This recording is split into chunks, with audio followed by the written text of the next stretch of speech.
हमें अपडेट कर रहे हैं Mian Talib Hussain. Labour wing central Punjab convention. आज लाहौर में राशिद मुनीर की सदारत में लेबर कन्वेंशन हुआ, जिसमें ब्रिगेडियर साइमन सदर लेबर विंग पाकिस्तान और गुलाम सरवर कुरैशी जनरल सेक्रेटरी पाकिस्तान मेहमान खसूसी थे।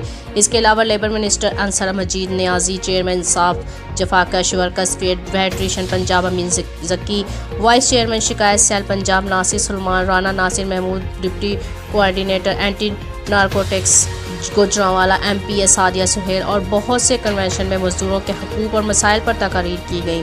महंगाई कंट्रोल करने के लिए भी तजावीज़ दी गई। वज़ीर आज़म साहब से दरख्वास्त की गई कि महंगाई कंट्रोल करने के लिए ख़ास तवज्जो दी जाए। आखिर पर इन्होंने कहा कि हम इस महंगाई को जड़ से ख़त्म करके दम लेंगे और इंशाअल्लाह ताला मैं अपने तमाम वर्करों के साथ हूँ।